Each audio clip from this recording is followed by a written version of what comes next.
کیا سپرے سارے متاثرہ علاقوں میں شروع ہوئے ہیں یا نہیں ہوئے؟ کیا سپرے شروع ہوئے ہیں تمام متاثرہ علاقوں میں یا ڈبے ہی چل رہے ہیں ابھی تک؟ میں آپ کو عرض کروں جی، اصل میں حکومت کی طرف سے بہت لیٹ کیا گیا. یہ ہونا چاہیے تھا 1 سال پہلے.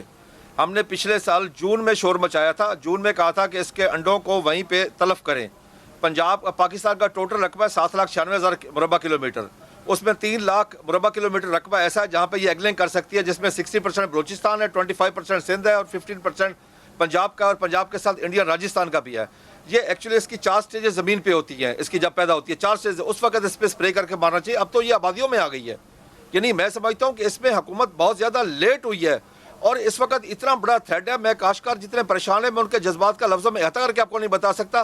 میں خود عید والے دن عید نماز پڑھ کے باہر نکلا ہوں تو میرے رقبے پہ آ گئی. میں اسی وقت عید والے جو لوگ عید پڑھ رہے تھے ان کو ساتھ لے کے اپنے رقبے میں پہنچ گیا. وہاں جا کے وہی کام پرانا جو ہم سنتے تھے، ڈھول بجا کے اور ڈرم بجا کے اور موٹر سائیکل کے سلنسر نکال کے، ٹریکٹر کا سلنسر نکال کے اور دھواں جلا کے اور اس طرح کر کے ہم نے اس کو بھگایا. لیکن یہ کوئی صحیح طریقہ نہیں ہے.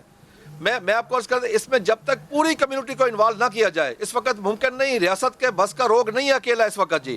اس وقت ریاست کو، حکومت کو چاہیے کہ وہ تمام محکموں کو، تمام اداروں کو، تمام کمپنیز کو جو ایگریکلچر سے وابستہ ہیں ان سب کو انوالو کرے، کیونکہ ان کے پاس سٹاف کم ہے. جو پرائیویٹ کمپنی ان کے پاس سٹاف بہت زیادہ ہے، ان کے پاس ہزاروں میں ہے. ان سب کو انوالو کیا جائے اور ایز اے قومی مسئلہ لے کے اس کو ہم چلیں. ایک دوسرے پہ ہم تنقید چھوڑ دیں آج، کیونکہ اب ہمارے فیوچر کا مسئلہ ہے، ہماری غذا کا مسئلہ ہے، فوڈ سیکورٹی کا مسئلہ ہے. پوری دنیا میں بارڈر سیکورٹی نمبر 2 پہ اور فوڈ سیکورٹی نمبر 1 پہ ہے. اب ہمیں نمبر 1 پہ جانا ہے، فوڈ سیکورٹی پہ جانا ہے. فوڈ سیکورٹی صرف ہماری اپنی نہیں ہے، جانوروں کے بھی ہے. اگر آپ کوئی ایسا قحط آ گیا، خدا نہ خواستہ، اللہ نہ کرے میرے منہ میں خاک، تو ہمارے جانور تک زندہ نہیں رہیں گے. اس وقت تو ایز اے قوم ہمیں سارے کام چھوڑ کے اس کے پیچھے چلنا چاہیے، کیونکہ کرونا اس کے مقابلے میں کچھ ایشو نہیں ہے جتنا بڑا ایشو اس وقت یہ ہے. اور آپ یقین کر لیں کہ کاشتکار کہاں جی اپنے کھیتوں میں بیٹھے کہ کہیں آ نہ جائے، کہیں آ نہ جائے، اس کو ہم بھگائیں. کاشتکاروں کی نیندیں حرام ہے اس وقت. اور جو اس کا ڈپارٹمنٹ بنا تھا، اور یہ لوکسٹ سے برائے کام ہمارے سننے والے کے لیے یہ بھی بتا دیں کہ یہ لوکسٹ کیسے فصلوں کو کھاتی ہے. یہ بھی بتا دیں کہ یہ جو ٹڈی ہے یہ کھاتی کیسے فصل کو، کپاس کو، مونگی کو، میز کو، مکئی کو کیسے کھاتی ہے؟ یہ جب جہاں کے بیٹھتی ہے یہ منٹوں میں کھا جاتی ہے.